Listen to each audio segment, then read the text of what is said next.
जय हिंद दोस्तों, मैं अभिषेक आपके अपने YouTube channel prep sky institute पर पुनः स्वागत कर रहा हूं। उम्मीद करता हूं कि आप लोग स्वस्थ होंगे, मस्त होंगे और आप लोगों की जो स्टडी है वो भी ज़बरदस्त तरीके से चल रही होगी। तो आज के वीडियो में हम लोग बात करने वाले हैं दोस्तों कि जो हमारा उत्तर प्रदेश का बीएड एग्ज़ाम होने वाला है, एंट्रेंस एग्ज़ाम होने वाला है 2024 का, उसके बारे में हम लोग बात करने वाले हैं। आप लोग तो वीडियो पर थंबनेल पर देखकर आ ही गए होंगे। तो एक एक चीज़ें करके डिटेल में इस वीडियो में हम लोग बात करेंगे, क्या सिलेबस होने वाला है, कब एंट्रेंस एग्ज़ाम होगा और उसके बाद डेट का क्या है इशू, उसमें जो बढ़ रहा है, लेट फीस क्या होने वाली है, कौन सा यूनिवर्सिटी एग्ज़ाम कंडक्ट कराएगी, सिलेबस क्या है।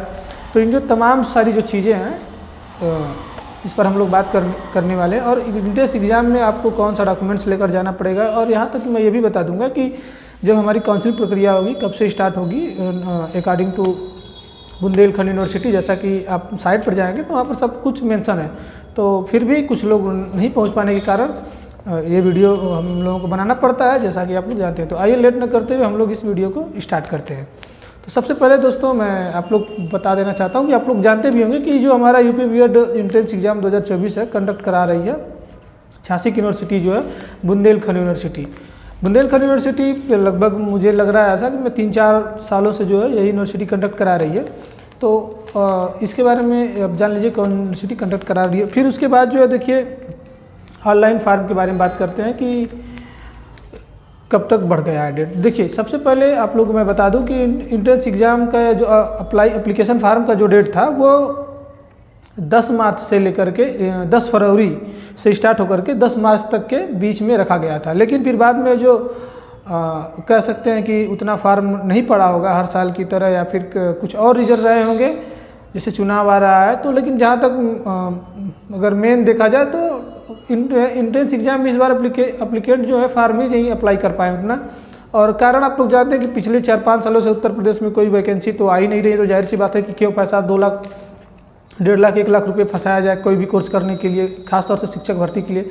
तो ये एक बहुत कारण हो गया है कि अपने बच्चों को लोग बीएड कराकर क्या ही करेंगे, क्योंकि ऑलरेडी हर घर में आप देखेंगे कि हर 5 घर में आपको 5 घर में 2-3 लोग बीएड करने वाले मिल ही जाएंगे, या फिर जो कर चुके हैं टेट एग्ज़ाम क्वालिफाई हैं, फिर भी उत्तर प्रदेश में वैकेंसी का कुछ अता पता है नहीं। तो इस कारण से भी तो अब जो है आखिरी डेट जो है 31 मार्च तक बढ़ा दिया गया है। कुछ चीज़ें मैंने नोट भी की हैं, क्योंकि मैं जाहिर सी बात है कि भूलना स्वाभाविक सी चीज़ है, इंसान अगर आप और हम इंसान हैं तो भूलना तो तय ही है। तो 31 मार्च तक ये डेट रखा गया है, लेकिन फिर भी अगर आप 31 मार्च तक भी फार्म को अप्लाई नहीं कर पाते हैं तो उसके बाद जो ये डेट बढ़ाकर 7 अप्रैल कर देंगे। लेकिन दोस्तों एक बात याद रखिएगा कि ये 7 अप्रैल उनके लिए है और 31 मार्च इसलिए डेट रखी गई है कि 31 मार्च तक अगर आप फीस अप्लाई करते हैं तो जो साधारण सी फीस जो है जनरल के लिए 1400, 700, 700 SC ST OBC के लिए ऐसा कुछ उसमें मेंशन हुआ है, तो लेट फीस उसमें नहीं लगेगा। लेकिन 31 मार्च के बाद अप्रैल मंथ में आप लोग अप्लाई करते हैं तो वहाँ पर 1 से 7 अप्रैल के बीच में अगर आप अप्लाई करते हैं तो वहाँ पर आपको लेट फीस देनी होगी। तो जाहिर सी बात है कि आपको उतना ही अच्छा होगा जितना जल्द से जल्द आप लोग अपना एप्लीकेशन फॉर्म भर लें। फिर उसके बाद दोस्तों एग्ज़ाम डेट की मैं बात करता हूँ। एग्ज़ाम डेट देखिए मैं पहले भी बता चुका था कि अप्रैल के लास्ट में होगा, और वेबसाइट पर जाएंगे आप लोग तो वहाँ पर भी 24 अप्रैल मेंशन है। बट दोस्तों मुझे नहीं लगता है ऐसा कि 24 अप्रैल को एग्ज़ाम कंडक्ट करा पाएगा यूपी बीएड का हो पाएगा, क्योंकि अभी आप लोग देखेंगे तो 12 से 15 मार्च के आसपास जो है ऐसा सुनने में आ रहा है कि हमारे यहाँ पूरे देश में जो आचार संहिता लागू हो जाएगी। फिर उसके बाद जो है चुनाव का माहौल है, तो जाहिर सी बात है कि 2 महीने तो चुनाव में ही लगेंगे। तो चुनाव का जहाँ तक अगर देखा जाए तो ये पूरा मई ख़त्म ही हो जाएगा नई सरकार बनने में। 30 मई तक तो जान ही लीजिए कि 30 मई से पहले कुछ होने वाला नहीं है। तो थोड़ा बहुत चीज़ें प्रभावित होगी, तो मुझे नहीं लगता है कि 24 अप्रैल को एग्ज़ाम कंडक्ट हो पाएगा। हाँ, कुछ उम्मीदें ऐसी लगाई जा सकती हैं कि अप्रैल में तो नहीं, लेकिन 10 मई के आसपास जो है हर बार की तरह वही डेट बढ़कर जाएगा। तो इसमें आप बिल्कुल भी चिंता न करने की ज़रूरत नहीं है कि एग्ज़ाम डेट हम लोगों का उसी डेट पे होगा, बढ़ेगा। आप लोग तैयारी अपने मन लगाकर करते रहिए। एडमिट कार्ड की बात करें तो जब 24 अप्रैल डेट दिया गया तो 13 अप्रैल को एडमिट कार्ड के लिए भी मेंशन किया गया, बट ऐसा मुझे नहीं लगता है कि थोड़ा बहुत तो लेट इसमें होगा ही। अब देखिए काउंसलिंग, जब जाहिर सी बात है काउंसलिंग तो फिर भी लेट होगी, क्योंकि काउंसलिंग तो समझ लीजिए कि अब जून के 15-20 जून के बाद ही स्टार्ट होगी, कहीं हर बार यही होता है। और उसके बाद जो है एंट्रेंस एग्ज़ाम का जो रिजल्ट के बारे में बात करूँ तो ये जो 30 मई के पहले तो आने वाला नहीं है, इसके पहले आ ही नहीं सकता है। तो आप लोग निश्चिंत रहिए और तैयारी अपने हिसाब से करते रहिए। अब देखिए बात करते हैं दोस्तों एंट्रेंस एग्जाम जो हमारा होने वाला है उसके सिलेबस के बारे में। असली देखिए वीडियो यहाँ से स्टार्ट होने वाला है। वो चीज़ें तो एक्सपेक्टेशन के हिसाब से कब क्या होगा कैसे होगा, हो सकता है कुछ चीज़ें सही भी हो कुछ गलत भी हो सकती है वीडियो के माध्यम से, लेकिन मैक्सिमम जो ये उम्मीद लगाई जा सकती है या मैक्सिमम यही उम्मीद है कि एग्ज़ाम आपका टलना तय है। और उसके बाद क्योंकि जानते हैं इधर डेट बढ़ाया गया और चुनाव भी होने वाले हैं। अब देखिए बात करते हैं सिलेबस के बारे में। देखिए आप लोग जानते हैं कि इसमें जो सिलेबस में जो हमारे मेंशन किया गया है उसमें आपको 2 पेपर कंडक्ट कराए जाएंगे। 2 पेपर अगर टोटल इसमें क्वेश्चंस की बात करें तो देखिए पेपर 1 और पेपर 2। अब ऐसा नहीं कि 2 पेपर जो होगा तो 2 दिन में होगा, नहीं, एक ही दिन में होगा। जिस दिन भी पेपर होगा दोनों पेपर एक ही दिन में होगा। 3-3 घंटे का पेपर है। और उसके बाद जो है इसमें देखिए पहले पेपर में जो 50 क्वेश्चन आपको GS GK से संबंधित मिल जाएगा। कॉमन सी चीज़ें रहती हैं, आप लोग प्रीवियस ईयर कोई भी बुक उठाकर देख सकते हैं कि किस प्रकार से क्वेश्चन पूछे जाते हैं। 50 क्वेश्चन पेपर 1 की मैं बात कर रहा हूँ अभी, 50 क्वेश्चन GS से रहेंगे और 50 क्वेश्चन जो होते हैं वो आपके लैंग्वेज से होते हैं। लैंग्वेज में आपको चूज़ करना होता है, हिंदी चूज़ करेंगे कि इंग्लिश चूज़ करेंगे या कोई और लैंग्वेज चूज़ करेंगे। तो इस तरीके से 100 क्वेश्चन हो गया और एक क्वेश्चन जो है 2 नंबर का होता है इसमें। तो 200 नंबर का आपका पेपर हो गया पहला।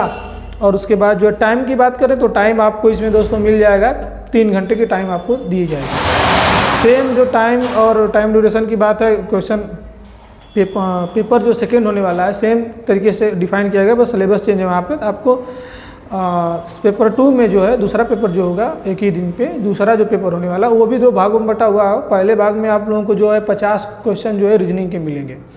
50 क्वेश्चन रीजनिंग के मिलने के बाद जो है 100 नंबर के होंगे ही। और दूसरा पार्ट जो होगा उसी का दूसरे पेपर का, उसमें आपका जो बैकग्राउंड क्या है उसके हिसाब से क्वेश्चन पूछेगा। और बैकग्राउंड का मतलब ये कि दोस्तों आपने BA किया हुआ है कि BSc किया हुआ है कि क्या किया हुआ है, उसी के हिसाब से आपका एंट्रेंस एग्जाम का पेपर बनेगा। जाहिर सी बात है आपने BSc किया हुआ है तो मैथ साइंस फिजिक्स केमिस्ट्री के वहाँ पर आपको क्वेश्चन पूछे जाएंगे, बायो के क्वेश्चन पूछे जाएंगे। और उसके बाद जो है अगर आपने जो है BA किया हुआ है तो इतिहास भूगोल नागरिक शास्त्र जानते हैं अथाह सागर है इधर, तो वहाँ से क्वेश्चन पुटअप किए जाएंगे। इस तरीके से ये भी 100 क्वेश्चन पेपर सेकेंड में भी होगा और 200 नंबर का होगा। और टाइम ड्यूरेशन की बात करें तो ये भी 3 घंटे का पेपर होगा। अब रही बात ये सिलेबस के बारे में, सबसे मेन इंपॉर्टेंट चीज़ दोस्तों कि निगेटिव मार्किंग। देखिए कोई भी एग्जाम होता है निगेटिव मार्किंग अच्छे लोगों का खेल बिगाड़ देता है। तो इसमें भी ध्यान लीजिए कि एक क्वेश्चन जो सही करने पर आपको 2 नंबर तो मिल रहे हैं, लेकिन एक गलत क्वेश्चन पर 1/3 जो है आपको निगेटिव मार्किंग रखी गई है। अब 1/3 निगेटिव मार्किंग का मतलब क्या हो गया? 1/3 का सीधा सिंपल एक फंडा समझ लीजिए कि अगर आप लोग जो है 3 क्वेश्चन लगातार गलत करते हैं तो एक जो सही क्वेश्चन का होता है वो भी काट लिया जाएगा। मतलब कि 3 क्वेश्चन आपने लगातार गलत कर दिए। लगातार का मतलब कि ऐसा नहीं कि 21, 22, 23 लगातार है तो 21, 22, 23 लगातार करने भी करेंगे, ऐसा बिल्कुल नहीं है। एक पहला क्वेश्चन होता है, एक 20वां, एक 100वां क्वेश्चन भी हो सकता है। इस तरीके से होता है 1/3। तो 3 क्वेश्चन अगर आप लोगों के गलत होते हैं तो आपको इधर जो सही का नंबर है 2 नंबर मिलने वाला है क्वेश्चन का, उसको भी काट लिए जाएंगे। तो इसको आप लोग ध्यान रख कर ही पेपर दीजिएगा। और रही बात एंट्रेंस एग्जाम में क्या लेकर जाया जाता है, तो देखिए इस पर जब एग्ज़ाम होने वाला होगा तो इस पर मैं एक डिटेल वीडियो बना दूंगा। बट अभी जान लीजिए कि बहुत सी बेसिक सी चीज़ें होती हैं, कोई बहुत बड़ी वो नहीं है। हाँ, काउंसलिंग के टाइम जब आप लोग एंट्रेंस एग्जाम दे लेंगे तो काउंसलिंग के टाइम जो है वहाँ पर डॉक्यूमेंट्स चाहिए। वहाँ पर अगर डॉक्यूमेंट्स नहीं रहते हैं तो दिक्कत होती है वहाँ पे, तो उसके लिए भी एक अलग से वीडियो आ जाएगा। लेकिन फिलहाल इसमें जान लीजिए कि एग्ज़ाम अगर आपको देना है तो जाहिर सी बात है एक एडमिट कार्ड ले लीजिएगा, अपना आधार कार्ड ले लीजिएगा, फ़ोटो ले लीजिएगा, पेन आपके पास तो जाहिर सी बात होगा ही क्योंकि ऑनलाइन एग्जाम होने वाला है नहीं, ऑफलाइन एग्जाम होगा तो आपको पेन खुद से लेकर जाना होगा। तो यही सब बेसिक सी चीज़ें हैं दोस्तों। कुछ अगर छूट गया होगा वीडियो में तो आप लोग कमेंट के माध्यम से आपके अभिषेक सर हैं यहाँ पर पूछ सकते हैं। और उसके बाद कोई और भी दिक्कत होगी तो आप हमसे जुड़ सकते हैं। चैनल को सब्सक्राइब कर लीजिएगा, लाइक कर दीजिएगा। और देखिए सबसे अच्छी बात ये होती है कि वीडियो को शेयर करना बहुत ज़रूरी होता है। अब इसलिए नहीं शेयर करना ज़रूरी होता है कि ये वीडियो मात्र है या फिर इसमें जानकारी दी गई, नहीं। आप ये समझिए ना कि आप एक हेल्प कर रहे हैं लोगों की। अब जो गांव के लड़के बच्चे क्या हैं, बहनें हमारी क्या होती हैं कि जाहिर सी बात है उनको वहाँ चीज़ें बहुत सारी सोर्सेस के बारे में नहीं पता। भरसक आज देखा जाए तो इंटरनेट, यूट्यूब हर जगह पहुँच चुका है, लेकिन अंतिम पायदान जो है वहाँ भी अगर आप आज देखेंगे तो कुछ चीज़ें जो है सब कुछ होने के बाद भी लोगों को जानकारी नहीं रह पाती है कि कहाँ से मिले। तो है उपलब्ध सबके पास ही, लेकिन बस रिसोर्सेज पता हो जाने चाहिए लोगों को कि कहाँ से क्या चीज़, ऑथेंटिक चीज़ें, सही चीज़ें मिलती हैं। तो चलिए अब मिलते हैं अगले वीडियो में, तब तक के लिए जय हिंद, जय भारत।